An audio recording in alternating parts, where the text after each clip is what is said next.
Ladies and gentlemen, we are live, and this is a very special afternoon interview. And we have none other. This man honestly needs no introduction, but I always like putting an introduction in these interviews. We have legendary pop rock artist Ryan Cabrera. You've seen him on TRL back in the day, MTV, Much Music. This man is a legend in his own right. Ryan, how you doing this afternoon? My gosh, that's a very, very, very nice intro. Thank you so much. We're doing good. I'm just a day taking the baby out to Animal Kingdom. So I have a couple days off, and till I leave tomorrow. So these are the days for the family and the baby. Well, I got to say, I won't take you away from the family too long, but also thank you I'm so happy much to for be here. giving me a little bit of your precious time, man. I've been super excited for this interview. Oh, dude, absolutely. Thank you so much for having me.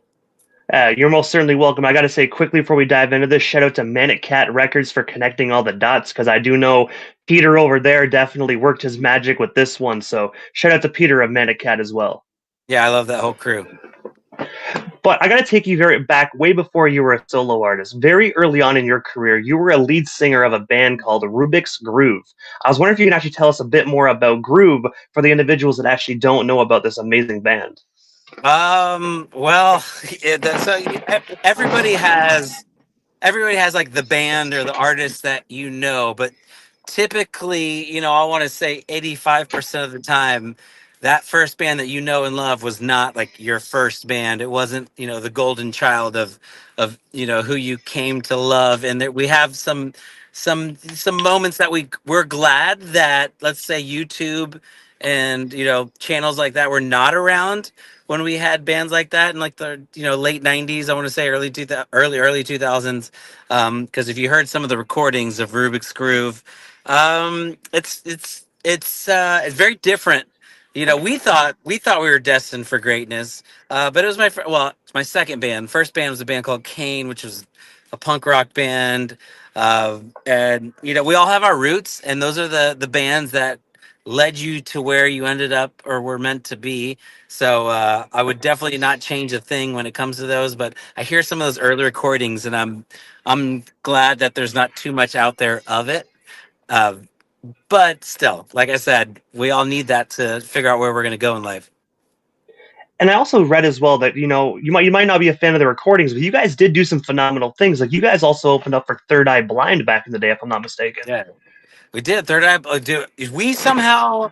Okay, so there is a lot of credit to be said to, it's like, to my brother, who was our manager at the time.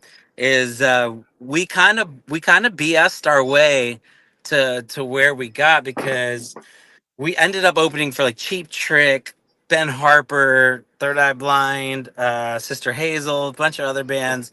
But he would just kind of bullshit his way as a manager to be like, these guys are the next, they've been selling tons of records, whatever it is that he said to get in the room. That's what he did. But that led to, like, actually getting people to come back to our shows, which we weren't expecting, because back in the day, you had to pay the dues, and you can't get discovered online. If you didn't get discovered like at a live show, or that's pretty much it. You had to get discovered live. Then you weren't getting found. Like, you couldn't go on the internet and discover Incubus. Like, you had to see them live, and then they got better and better and better. But long story short, that's like kind of how things were back in the day. So yeah, it's crazy how much the music business has evolved, and like what it's like to get discovered now versus what it was like in the late 90s, early 2000s. And I also read as well that you actually composed three songs for Rubik's Groove, and a sound engineer was actually so impressed with the work you did that he actually let you record a full-length album for free at Deep Alum Studios.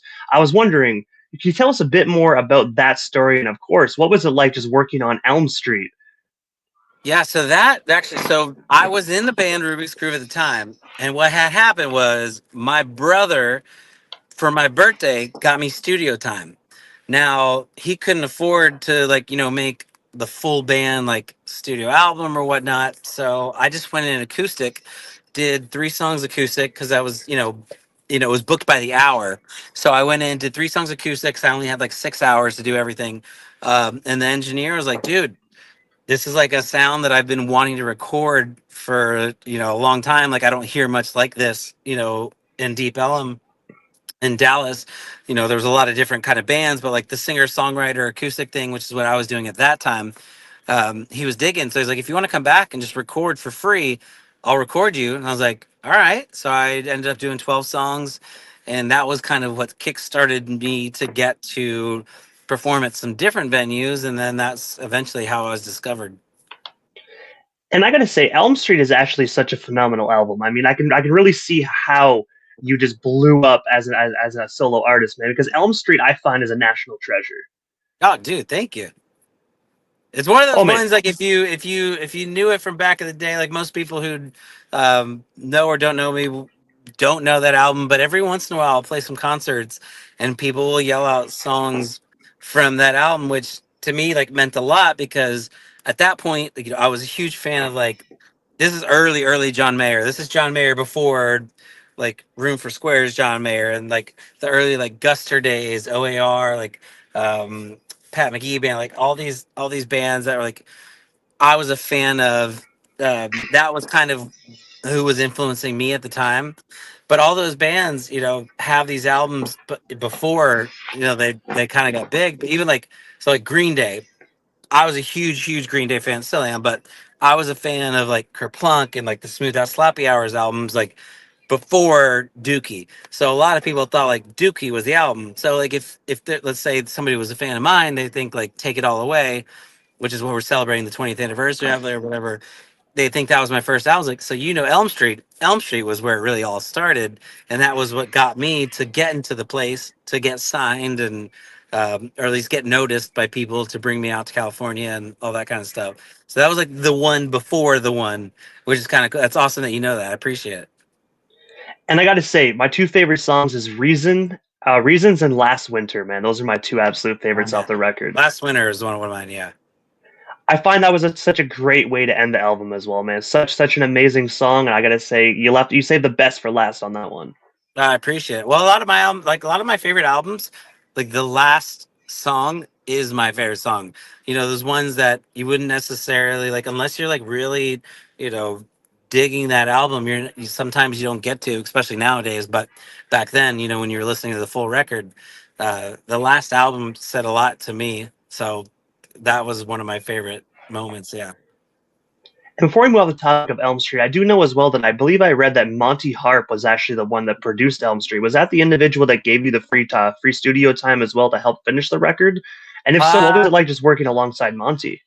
No, it was a cat called Craig. I used to call him the Nasty Buzzard, but Craig Monty ended up becoming like a friend and involved later. But it was just this cat called Craig who I met randomly. I think my brother found him, and then ended up leading me to meet a lot of other people who were involved in the Deep Elm scene. And also in the early 2000s, you actually inked a deal with Atlantic Records that ultimately led to your, album that absolutely blew up and went national. But can you tell us the story behind the Atlantic Records deal? Like, how did you actually get discovered by Atlantic? Well, so I originally got discovered in Dallas by Joe Simpson, who was Jessica Simpson and Ashley Simpson's dad. He saw me perform at the Hard Rock. I was just doing acoustic. And he goes, "You're coming out to LA. You're going to live with me and the family. You don't have to worry about anything. Just come out there." And of course, me, being a bright eyed kid, just like I can move out to California right now. So I quit school. 2 days later, moved to California and I started writing songs and I started singing for record labels and just go like literally in my flippy floppies into a fuck office with a guitar and I would just sing. And across the board, everybody said no. They all like had, they're like, dude, we really like your style, we love your voice, but we don't hear any hit songs, so thank you for coming in. And that was kind of like the overall consensus. And I just kept writing and writing, and we just kept going back, kind of the same people. And be like, okay, well, he wrote some new songs. Like I know you liked his vibe, whatever. And eventually, 2 years later, I got a phone call. It was like the same people that originally said no came on board. We're like, dude, we really like him And then the other people heard, and then they're like, "Dude, we really loved it." Blah blah blah. So for me, being a new artist, it was confusing because I was young. I was 20 years old, and I'm like, "Wait, these people said no, so that doesn't make sense. Like, why now do they want to sign me?" I didn't really understand the business, what it was about, or and even saying the word business for me as a musician and a songwriter, I never saw it as a business, so I didn't get it. But then eventually, I'm like, "Oh, okay." So they just didn't hear the songs yet, but I was confused because in my head I'm like, but if you like it, like why wouldn't you sign them? So it was tough because you want to be like down on yourself. I'm like, I'm never gonna get signed. Every single record label has told me no. Luckily, when you're young and dumb, you kind of you have that perfect amount of uh, naiveness where you're like, I know I'm good, so I'm gonna do it anyway. Which gets a little bit harder when later in life when you've been gone through enough things. But that's like a lesson that I learned that I've kept with me is like keep that kind of naivety to you. Learn from your mistakes. Grow as an artist. Grow as a human being. But keep that little naive part of your brain that goes even if someone tells me no. I think I'm great and I'm going to perform like I think I'm great. And if you don't have that, then people will see through it. So that's what kept it going. And I ended up signing, a record deal with Atlantic, the same people who told me no 2 years prior. And then even getting that record out was a struggle, but then it did, and it did really well. So I got really lucky and got to prove them wrong. So it was great. And when you said other labels actually called you as well, if you don't mind me asking, what other labels actually gave you a call afterwards? Like what? Sorry, other than Atlantic. At that point, I don't even remember. There was at that point they get into like what's called like a bidding war and whatnot, and it's more so it's a game. It's like that it's like the house across the street, the white picket fence. It's like the grass is always greener. So they just hear that you get an offer, so they're like, oh no, we wanted you. And at that time, I don't even remember what labels were 21 years ago. But I remember certain names that I'll leave nameless just because I know them all now. But I don't want to make anyone look dumb. Well, either way, all I got to say is they definitely once labels that didn't sign you, once they actually heard "Take It All Away," they definitely they were kicking themselves in the ass. There's no easy way to say it. They definitely were. You never know. So I appreciate you saying that. But speaking of "Take It All Away," that actually dropped August 17th, 2004, which was a legendary 12-track album. But I also read that it was produced by the lead singer of the Goo Goo Dolls, John. I was wondering if you can actually tell us a bit more about just recording this album and, of course, working in the studio with like frontman of the Goo Goo Dolls. That was one of those things that was like a pipe dream. Like my publisher Evan Landberg at the time was like, "Yo, if you could work with anybody in the business, like who would you work with?" And I think I named Dave Matthews, Rob Thomas, Johnny Resnick, who were like some of my heroes growing up. And eventually, I got a call back from Evan, and he's like, "Yo, Johnny Resnick loves the stuff I sent him. He wants you to come to his house in L.A. and just hang, listen to some music and whatnot." So I thought it was a joke. It turned out to not be a joke, and so I went to Johnny Resnick's house. I'm a huge fan, and we sat and we listened to music. We listened to probably like 30 songs that I'd wrote because I'd been writing songs for like 3 years, and we kind of went through some, and he's like, this one's really cool. Like, I really like this one. And then that led to us being like, yeah, let's write together. So we ended up writing like 3 songs, and we recorded the one song in his house. And then he's like, or I was like, dude, I mean, you already did a great job. You kind of understand where I'm coming from. I can't imagine anybody else producing this album. Like, would you be into producing an album? I know you're not a producer, but like I think you could. And he's like, dude, absolutely. It's like, why would I not? So I ended up making the whole album at his house, or all the vocals and music, and it was a very surreal experience to say the least, because I never could have imagined that that would have happened. Being such a fan, but then once you make a record, you turn the fan hat off, and you go into like, here's my vision, and you put your expertise on it, and let's make an album. And also, I do know as well, I think he actually sang backup vocals on one or two songs on the album as well. He did, yeah. Which is very. He has a very distinct voice. So there's a couple of songs where you can definitely hear the Johnny Resnick in it. And one of your most famous songs is On the Way Down, that came actually from that album. I know you are releasing a brand new version that we'll actually get into right at the end of the broadcast, but while we're on topic of Take It All Away, can you actually tell us the story behind the original version of On the Way Down? Like, what is the meaning behind your most iconic song? Because I got to correct myself. Even when I say your most iconic, I feel this is like the most iconic song from the early 2000s, man. Like, when you listen to Ryan Cabrera, this is the song that everyone's like, "Whoa, this just took me back to TRL and the much video countdown days." They had a sound like that. You know, we had like that the early 2000s, which I think is still for me like one of my favorite time periods, whatever, however many years it was of just music, because you literally can remember almost where you were when you hear like some of your favorites, whether it was On the Way Down or whoever it was, whether it was Sum 41 or but whoever at that time. Like it gives you a feeling of how old you were, like what you were going through, which is so cool about that time period of music. But On the Way Down, I wrote when I was, I think, 20, and at that time it was just about finding, you know, a savior, no matter what it was, finding something to get you out of your own way.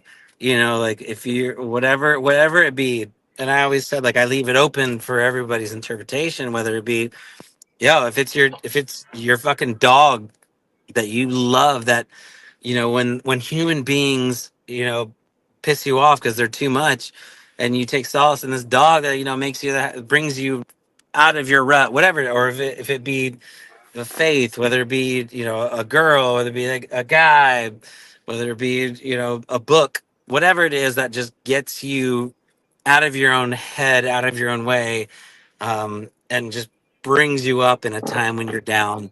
That's really what the song is about. And I like that everybody has their own something that, brings them up when they're down. And jumping away from music here for a moment, I guess in a way this is kind of music related, but in 2004, you actually hosted an MTV themed reality dating show called Score. I was wondering if you can actually tell us the story behind this television series, and of course, what ultimately led to its cancellation after the, I believe, two episodes into the second season. Yeah, so that was a fun show. One, I think it was a little bit ahead of its time. Two, it was the most expensive show that MTV had. It was very, very expensive to film, because we shot 40 episodes, in Hollywood. And, at that time, MTV was either doing videos or doing TRL, or they had their format of what they were doing. So they hadn't really done a show like this yet. Um, but before its time, meaning, for me, like, I don't know if people were as intrigued because reality wasn't as reality yet, but I don't know if they cared enough about the songwriting process. The singing shows like The Voice, and a lot of the shows weren't out yet. So eventually people started to get into, like, oh, what would be cool is to see like how songwriters write songs, or just see singers sing.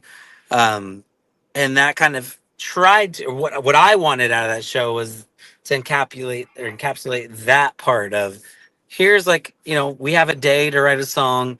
Here's two people I don't know, and we're gonna get in a room. We have different styles. My band's gonna learn the songs that we write, and then the dating part after that was like kind of the fun part. Like, who does she pick if she can't see the person? So she's picking who she wants to go on a date with based on just their music and their voice, not what they look like. Um, and that, kind of was almost a little bit ahead of its time too. I think if the show came out now, it'd actually be pretty dope. But it was a lot of episodes. We were on every day after TRL, which was sick and just kind of a dream for me. But um, yeah, I think if I think we could redo that show now, it'd actually probably do pretty well, because I think people are interested in seeing how people write songs, and then Obviously, the dating shows are pretty big too. I've seen Love Is Blind, so I know dating shows. But now now you mix music in with it. I think it makes it even better. And I do know there was NDAs involved, so of course I don't know how that works. Like if there's like an expiration date on these, so you can definitely skip this question. But I have to ask before we move out the topic of score, how real was this reality aspect of the show? Like, was there any was any of it scripted, or was it actually 100% reality? Like, what was real and what was fake? We didn't script anything. The only thing that was different than what the show format was that it was actually even harder than what you saw on TV because we shot all of the writing episodes in a day. So I ended up writing like 6 songs a day. So we would shoot 3 in a row in one day of me writing with 2 different contestants, me writing with 2 different contestants, me writing with 2 different contestants. And then like the following day we'd shoot the live aspect of it where they perform, we perform. So the only thing that was off was that we didn't write with 2 people in one day. I ended up writing 6 people in one day. So we stacked them. So it was kind of compiled into one. So it was actually a lot harder than what the show led on to believe, which was hard in and of itself. As the show was, we wrote this all in one day, performed it all in one day, but we wrote them all in one day, a lot more, and then performed them all like the next day. And also as well, you actually formed a super group or band or super band, I should say, of many talented musicians. And the band was actually called Beyond the Sky, where your first single was actually Right on the Money that was released shortly after its formation. I was wondering if you can Um, actually just tell us the story behind this band. And of course, is there any plans to actually kind of re release more Beyond the Sky music in the future? there was a bunch of it. Even forgot about that project. That was at a time where it was just you're collaborating with a lot of your friends, and you don't know really what to do with it because when you're making your own album and it turns into like, okay, so now I have a song with 2 of my friends. Now I have a song that a couple other people got in on, and they're laying their vocals down. And then at some point, Beyond the Sky became just, oh, this is kind of cool if it's just a collaboration album of all of our friends, which we never really like released really actually, but now like with this re-release of On the Way Down Reimagined 20th anniversary, it basically is kind of like a Beyond the Sky song without it being a new song. We took the approach of let's do something where we bring in all these different artists and they just put their talents on it and whatever they would do on it, and let's just release it. Like it's because at this point in age, like there's no rhyme or reason to what you have to do or like why you have to do it. So it's like why not do a song where I have 6 or 7 artists, all who I think are incredible on one song. And that was pretty much what Beyond the Sky was, but I just never really released it and kind of kept doing my own thing. But then now with this new release of On the Way Down, it's kind of brought that back to your point. And I do know you said there's other music actually out there. Like, do you actually have more plans to actually kind of release it? Because I will say, like, you guys did such a phenomenal job on that single. I can only imagine what would actually what an entire album of Beyond the Sky would actually truly sound Well, like. that's what's cool about the format of how music works now. There's the pros and cons. I was an album guy. I'll never not be like an album guy. I like the physical touch of an album. I like the physical touch of a record. I like reading the liner notes. That's just how I grew up. That's what I'll always love.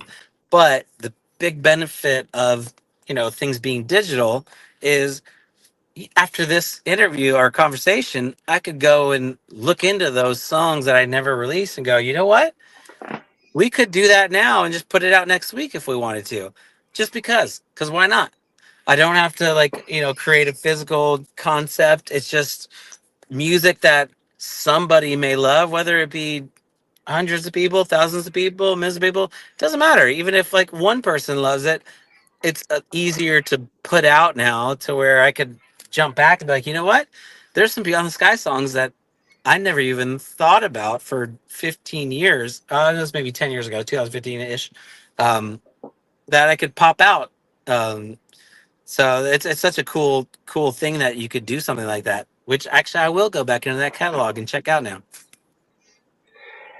And also, July 30th, 2020, yourself and other musicians and actors and athletes came together to raise $30,000 for Camp Ronald McDonald by doing a campfire live stream performance.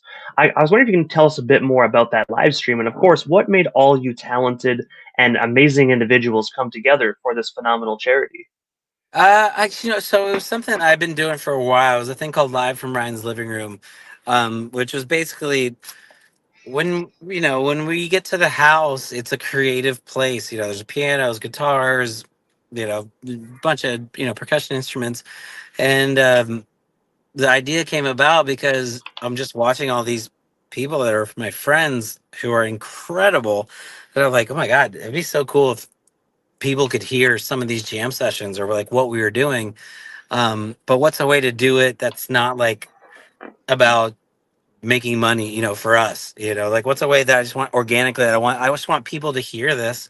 But then also I've always really been into, trying to help organizations, people, any sort of charities that I could. So I'm like, all right, what a great way to put situations together of acoustic performances, collaborations, getting people together that normally wouldn't be together and do something good for other people. So that was kind of where the idea started. It was Live from Ryan's Living Room, and then for the Camp Ronald McDonald, a buddy of mine who did a lot of charity work was like, "Can we do like your Live from Ryan's Living Room, but bring all those people and do in our studio and raise a bunch of money?" I'm like, "Of course, always."